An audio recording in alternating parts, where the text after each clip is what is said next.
het aan over de 12,5% en over kool. Ja. Zijn daar in beide gevallen besluiten over genomen? En zo ja, voor welke eilanden? Nou, we hebben het niet over kool gehad.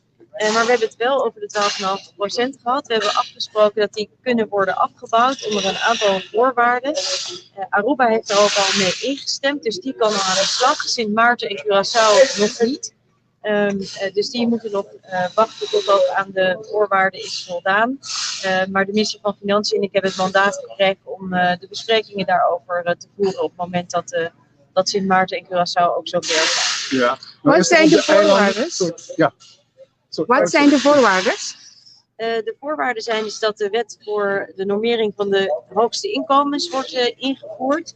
Dat het in de eigen begroting wordt opgelost. Dat het zo is dat er niet, als je de hele afbouw wil doen, want de salariskorting zal waarschijnlijk in stapjes worden afgebouwd. En dat de begrotingen het nu niet dragen, en de begroting van Aruba het ook niet draagt om het de hele 12,5% alweer de verhoging helemaal weer in te voeren. Dat je die totale verhoging pas weer kunt doen als er ook daadwerkelijk geen liquiditeitssteun meer nodig is, maar de begrotingen een overschot kennen.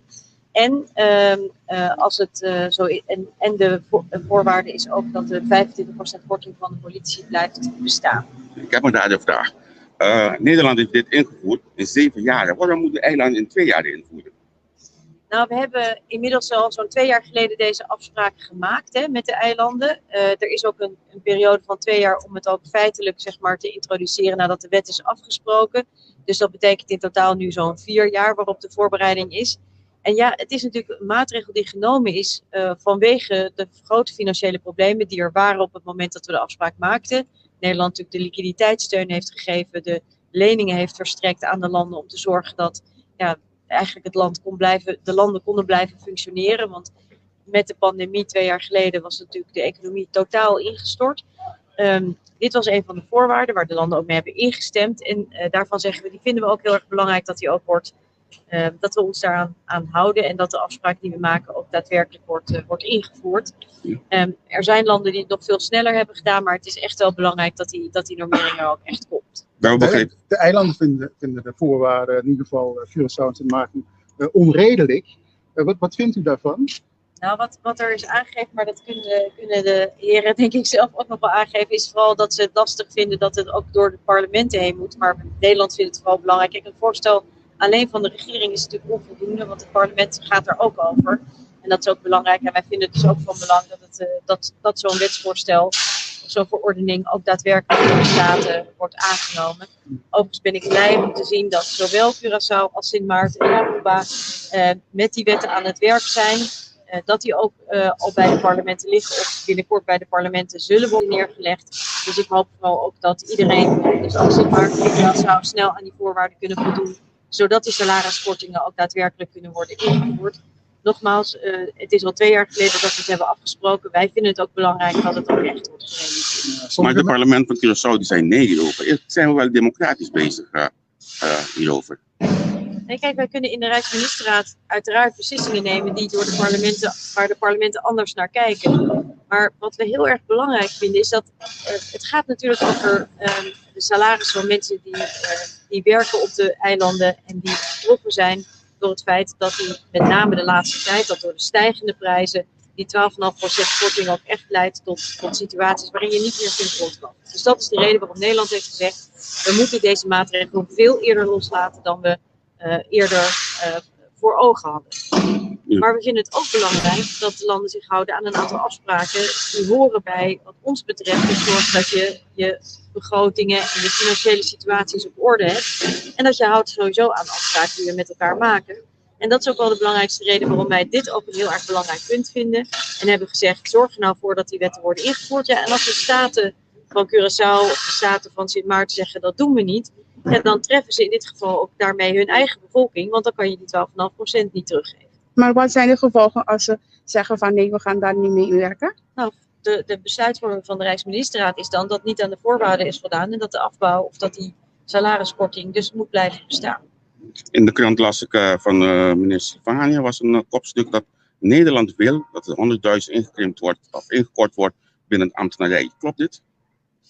Nou, wat we met elkaar, over dat bedrag kan ik het niet precies zeggen, maar wat we natuurlijk met elkaar in het kader van die landspakketten en de hervormingen hebben afgesproken, is dat we zorgen dat er op allerlei fronten wordt bezuinigd. En dat betekent ook bezuinigen op de omvang van het ambtelijk apparaat. Dat speelt op Curaçao, maar dat speelt zeker ook op Sint Maarten en Aruba.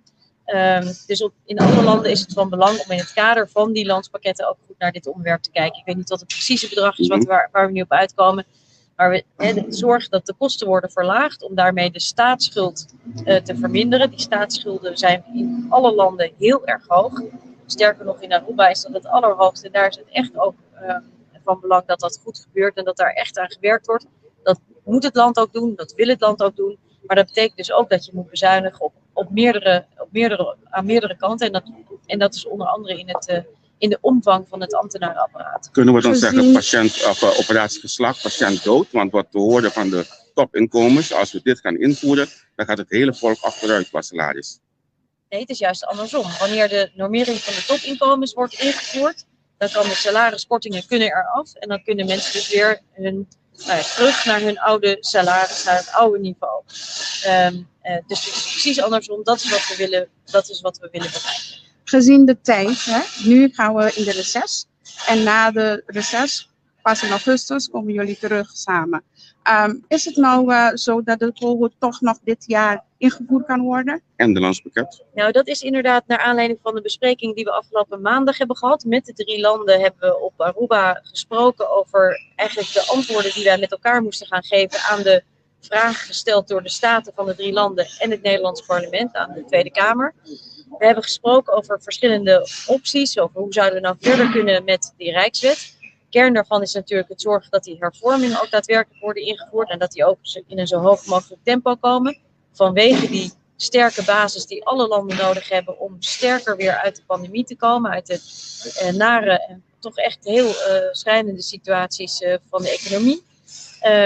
De landen hebben aangegeven, wij willen heel graag kijken naar alternatieven. Wij hebben afgesproken dat ze dat ook daadwerkelijk gaan doen. Dat betekent dat we eind augustus, begin september weer bij elkaar terugkomen. Dan ben ik heel benieuwd naar de voorstellen die er liggen. Daar gaan we goed naar kijken. Maar het is voor ons ontzettend belangrijk dat die hervormingen doorgaan. En overigens, dat hebben we ook afgesproken, we blijven ondertussen aan het werk. Hè? Want we waren al aan het werk samen met de tijdelijke werkorganisatie TWO om de hervormingen te onderzoeken, om die al te implementeren. En dat gaan we zeker doordoen, want dat vindt niemand dat zou moeten stoppen. We vinden allemaal dat dat door moet gaan. Gezien ook dat de heer Fisas maandag laatst had aangegeven van elke keer als hun aan de voorwaarden van Nederland voldoen, dan kwam Nederland nog met andere nieuwe dingen op tafel. Wat is dit eigenlijk de enige punten die op tafel liggen, of zijn er nog andere dingen, zodat ze kunnen bijvoorbeeld over een paar maanden zeggen, Nederland kan over een paar maanden zeggen van nee, dit moet je nog doen, dat moet je nog doen. Is dit het? Zijn dit alleen de enige punten waaraan ze moeten eigenlijk werken? Als het gaat heeft u het dan over de 12,5%, over de salariskortingen? Over de hele pakket. Ja, want ik heb helemaal niet dat beeld wat PISOS heeft, dat wij met nieuwe voorwaarden komen. Sterker nog, we kijken juist terug, en dat doen we ook in de Rijksministraat, naar afspraken die we eerder gemaakt hebben, maar die nog niet zijn ingevoerd. Dus het is absoluut niet mijn bedoeling om nieuwe voorwaarden te maken. Het gaat er mij vooral om dat we elkaar houden aan de afspraken die we eerder met elkaar gemaakt hebben. Dat geldt dus bijvoorbeeld voor die normering van de hoge inkomens. Maar mijn bedoeling is het vooral goed te luisteren, vooral naar wat de landen belangrijk vinden. Ik hecht er ook aan dat zij luisteren naar wat wij belangrijk vinden. Hè? Dus we moeten goed naar elkaar luisteren. Maar belangrijk is vooral dat we eruit komen. En rondom de salariskortingen is mijn oogmerk te zorgen dat die ook daadwerkelijk weg kunnen. En dus dat mensen ook inderdaad weer een hoger salaris kunnen krijgen. Het zal in stapjes gebeuren, maar dat dat ook weer kan. En voor wat betreft het werk aan de hervormingen, dat we die ook echt met elkaar doen. Want dat is ontzettend belangrijk voor de economie voor de landen. En dan zou je misschien zeggen als inwoner, wat betekent dat voor mij? Nou, dat betekent heel veel, want dat betekent namelijk of je straks nog een baan hebt, of je een goed inkomen hebt, of de wegen kunnen worden betaald, of er goed onderwijs voor je kinderen is, enzovoort, enzovoort, enzovoort. Dat is allemaal nodig, want het geld dat ervoor nodig wordt, moet worden gevonden door ook voor een deel weer te snijden, door te zorgen dat de belastingen worden geïnd, dat er een faire verdeling komt tussen hogere en lagere inkomens als het gaat over ook daadwerkelijk zorgen dat je belasting kunt betalen. Dat soort dingen. Waarom is eigenlijk zo dat de heer Pisas aangeeft dat Nederland niet heeft aan de afspraak aangehouden in verband met de 30 miljoen voor onderwijs en geld voor de reconstructie van de illegale verblijf? Nou, we hebben dat geld voor het onderwijs gereserveerd. Hè. We hebben met elkaar een plan gemaakt voor het, en dat gaat op Curaçao over het onderhoud van schoolgebouwen. Dat geld gaan we ook gewoon geven. Als het gaat over de barakken, dus de opvang van vreemdelingen, dan hebben wij een deel van het budget al gegeven en een deel nog niet. Het belangrijkste is dus dat Curaçao daar niet aan de voorwaarden voldoet die wij daarvoor belangrijk vinden. Namelijk dat mensen menswaardig worden opgevangen. Dat ze recht hebben op een advocaat. Dat ze bezoek kunnen ontvangen en dat ze een goede dagbesteding kunnen hebben. Dat is nog niet geregeld. We zijn er overigens over goed in gesprek. Want onze bedoeling is ook dat zo snel mogelijk dat wel geregeld is. Wij ook ons geld kunnen geven.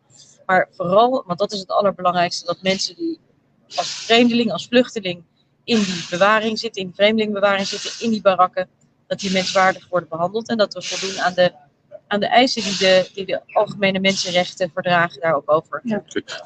Dit wat mijn collega net zei over dat Pisas dus zijn mening dat hij gaf. Zijn deze thema's ook aan tafel gekomen tijdens het vergadering in Aruba, de Vierlanden-overleg? Heeft hij daar ook gezegd dat Nederland steeds van afspraken afwijkt? Nou, ik heb het in de persconferentie gehoord en u volgens mij ook. Ja. Maar het verhaal zoals ik het net vertel is mijn beeld daarvan. Het is niet besproken tijdens die vergadering, want dat ging vooral over hoe gaan we om met die tijdelijke werkorganisatie, de hervormingen, de Rijkswet, enzovoort. Maar nogmaals, ik vind het vooral belangrijk dat we met elkaar goed in gesprek blijven om te zorgen dat die vreemdelingenbewaring op orde komt. Dat de punten die bijvoorbeeld ook Amnesty heeft aangegeven worden opgelost. En voor wat betreft de onderhuisvesting, ik vind het ontzettend belangrijk dat de scholen worden opgeknapt. Daar is een heel mooi plan voor gemaakt. En dat moeten we ook gaan uitvoeren met elkaar. Dus wat mij betreft gaan we gewoon aan de slag. Okay. Mag een hele andere vraag? U zit ook, heeft ook de portefeuille digitalisering. De eilanden die schreeuwen om vooruit te gaan in digitalisering. Hebben jullie toevallig hierover ook gesproken? Nou, niet in de afgelopen maandag, maar wel in eerdere omstandigheden en situaties of bezoeken die ik heb gemaakt. Want ja, digitalisering is voor ons allemaal heel erg belangrijk. En zeker dus het zorgen voor goede verbindingen, voor goede snelheid enzovoort. Dus we zullen daar ook met elkaar over in gesprek blijven. Maar we hebben die bereikbaarheid is heel erg belangrijk. Maar dat is niet een onderwerp waar we nu al een oplossing voor hebben. Oké. Tanja, je hebt een vraag over die wanneer? Ja, we hebben de dag van de vlag in Nederland. En daar bent u voor uitgenodigd. En wat vindt u ervan? Nou ja, ik weet dat het is de dag van het volkslied en de vlag, toch? Ja. Dus het is een ontzettend belangrijk moment. En helaas kan ik er niet bij zijn, want ik ben nu weer hier. En ik ga waarschijnlijk in begin september weer terug naar de eilanden. Maar ik hoop vooral dat iedereen die dag met heel veel plezier gaat vieren. Want trots op je land, op je vlag, op je volkslied, trots op je cultuur, op de mensen die er wonen, dat is natuurlijk iets wat heel erg bindend is. En ik hoop dat dat ook een hele fijne dag wordt voor iedereen. En voor de MKB'ers die zich samen hebben gebundeld om Curaçao's gezicht te laten zien. Dat ze meedoen aan belasting betalen en een voorbeeld willen zijn voor de anderen die vanuit huis werken. Wat vindt u daarvan? Ja, dat klinkt in ieder geval goed, want samenwerken is altijd goed. En als je belasting moet betalen, de meeste mensen vinden het niet zo fijn, maar het is wel super belangrijk, want zonder dat kan het land niet functioneren. Dus fijn dat ze daar afspraken over hebben gemaakt. Nou, dankjewel. Graag gedaan. Ja. En u bent uitgenodigd trouwens. Ik denk dat het niet onbelangrijk is om te weten. Nee, we gaan zo met u naar. Zijn laatste RMR heeft meegemaakt. Dus we hebben hem uitgezwaaid met veel dank voor jarenlange samenwerking. En een grote bos bloemen, die heeft volgens mij vergeten, of niet? Nee. En taart. Dus met heel veel dank. Het was echt fijn om samen te werken. En wij wensen jou echt een heel fijne tijd weer terug op Aruba. Dus daar gaan we elkaar vast weer ontmoeten. Zeker, vast zeker. En dank jullie wel. Tot ziens. Sir Manuel, kung nga ba Rijksminister na po impresyon man mo komende ki lokal ang kabin nila antin na ready prensa. Toch tapat outro. Saan pa pwede ko sige? Lokal ang kabin nila antin na ready prensa. Senhor Panel de Bisa, que toca para outro, entre outros, o lá na câmbio afspraken, etc. Você sabe de coisa que é, não, mas de experiência da momento não conosco para pedir besluiten, nós não para pedir onderhandeling no momento. Besluiten de mesa com pessoal não também em saúde aqui qual o que está trata, é só assim maneira tá agora aqui, tá seguindo em conversação com Holanda para falar com nós tá se ele naturalmente Holanda tem que ter em conta o nosso parlamento, o nosso órgão de mais alto. Então, não sei o que nós explica, de lá tá, Martin também explica, Aruba também explica constantemente que nós não tá bypass no parlamento. Mesmo coisa que nós não bypass na Tweede Kamer, nós não bypass no parlamento. O parlamento tem gevoel, dat zijn we respecteren. Lo que sí nos inguasa, tá? Si na mesa junto, quando nós vamos com nós fix parte aqui, então se nós fazendo, então nós sigue assim. O ministro Bisa, que eigenlijk, ja, parlamento pode qualquer desejo que nós conhecemos, a palavra é na questão, uma moção de desejo. Mas nem me recomendei nada. Betene quando o parlamento tem seguidores, não tem o acontece. Mita, de novo Bisa, mita novo repetir. Não passei com a Tweede Kamer. Então nós tampouco não passei com o parlamento. Lo que sim nós passa está queda na mesa, sim da conversar com nós por assim ele toch of não, pero de maneira que nós comunicasse. E nada nós está agora aqui. Olha, me pergunta se estava democrático ou estava legítimo ali. Eu pergunto como se estava legítimo. Seguro da coisa que nós bisa não, e a vezes Martin também enfatizar ele trouxe que tem em conta que nós tem desejo de nosso parlamento, então nós vamos trabalhar como governo, então está no parlamento, o parlamento não acaba de discutir, então nós acaba nós quer assim da mesa. Tem ano de política ativo, assim que política misa hobby bom por tá último 4 anos aqui, me recordo último ano nós estamos em 2018 aqui na Denag, botava tempo cabeça para dentro de política. Foi de tempo e comissão ativa mesa. A bota para parte do pueblo primeiro para dentro de política. Quando se indica de demais, o pueblo não pode seguir suportar com os não sim que personal de política até que era dragão sem decisão cair. Me não quer que nós dragão, me quer que nós está tomando decisão na correto, no momento correto. Nós não assim nada pura. De que ele passado na comida, o governo não toma decisão ligeira para complacer para não passar dor de coisa para gabinete pisas não. Gabinete pisas está toma tempo junto com Holanda discutir com não onderhandelen. É que sei de ponto onderhandelen. Nosso tempo, nosso tempo assim ele bom. Nós vira tu me ele não se se para aí nós se dá como que pera com o nosso turno da mara nossa coisa. E mara para mim é tudo. Uma condição não que a senhora bisa warati tá que 25% da queda de mesa político não como tu mensa aqui. Algum pessoal também bisa que nós tem problema com ele. Você não tem problema com ele, mas tem algo que tem coisa. Tem parlamento se tem problema com ele. Botar ele no parlamento hoje sim. Agora que o gevoel do parlamento é outro. Nós do governo, nós mesmos temos problema que tem 5%, pero a coisa que nós temos que discutir, nós devemos discutir. Sim. Senhor, qual aí? Que é o ponto mais difícil para ser Martin?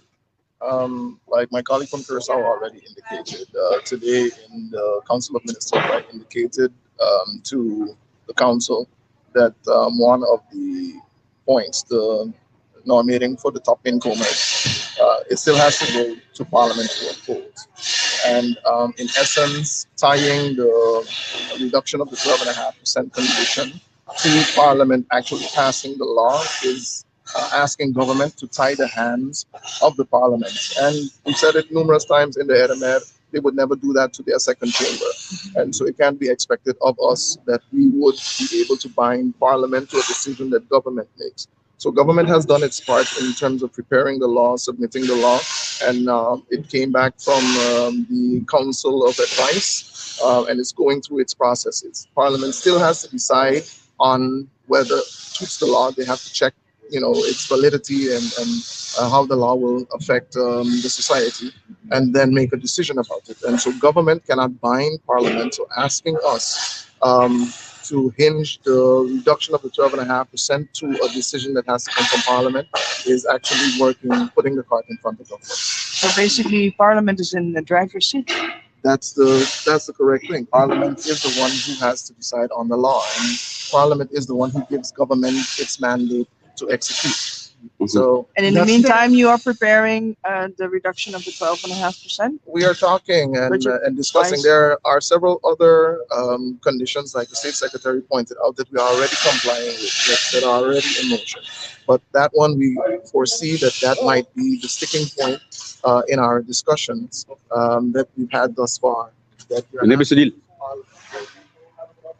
Meneer Besedil, vai lá kami no. Konda. Namitin aspect ako Minuto, mas de a dúvida pergunta, a botar síntico erro de prensa de tiver último alaga mais confusão na Aruba, porque não sabemos que não está compreender que é o seguinte passo na hora aqui. Me tô vendo que na nome de notícia clara na Aruba. Bueno, a mim, para motivo ma compartilho na social media, mas tomar decisão e verder essa é tá. Sim. Por motivo não tá personal, minha família anda leu voor outro, met in Aruba, met in Yukinang.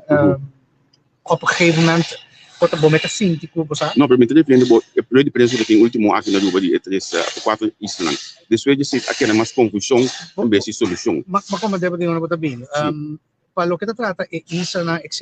Tem 4 voorwaarden, kami na nós decidimos nós estar compliant nan, kasi na atin nós começamos a recorte, e outro isla de outra opinião, sobre por exemplo, não quer a opinião ng parlamento promete ng commit. A nós é lei, por exemplo, hindi nang kuta bordo brincar ne, kuta sundi normeer in toppen komen, também o apresentar se ma aqui no parlamento. Dus também tem discussão na rua. E pode que o parlamento vai de acordo com ele? Essa aqui na parlamento, não se pode impor na parlamento, pero está claro o apresentar e essa é motivo na com fulana abai de acordo para a nós por uma beca não sei. Que com mais a condiciona que tem o aqui de uma mesa, que mais falta? A work tem diferente parte não, pero é só mais pisar tá é parte de recurso.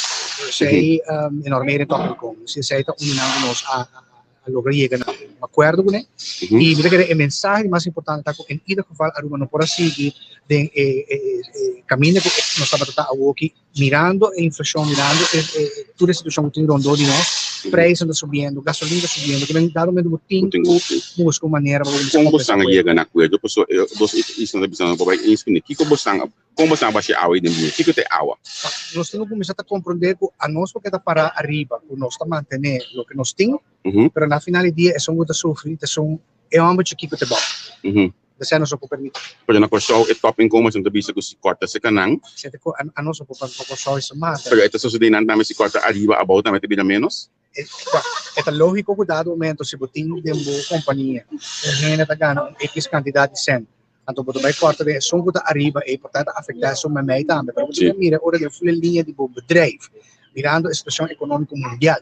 Se para manter salário na cidade também é sostenível. Mais gente cai em pobreza, menos gente tem para pagar certa coisa. Agora é para já com openstaande rekeningen, por exemplo, de água, de corrente, etc. Agora eu digo que você pode começar a lançar bedrijven não queda hanteer een mesmo economisch model sempre na hanteer. O mesmo tipo de salários, bracket, etc, etc. Aqui, eigenlijk full mundo temos survival com fitas. Sei tu gente não realizar na mente. O mundo não tem as coisas mais promete com o E esse é o que nós temos realizado. Ok. Dank je que dia wat na Holanda. Meeting luna mais para na Holanda, zomer e depois lomi volver. Lomi pode estar bucha luna word 8 da noite. Isso donamos qual podemos me telefone. Sim, luna 8 da noite para nós por conversar aqui mais. Bom.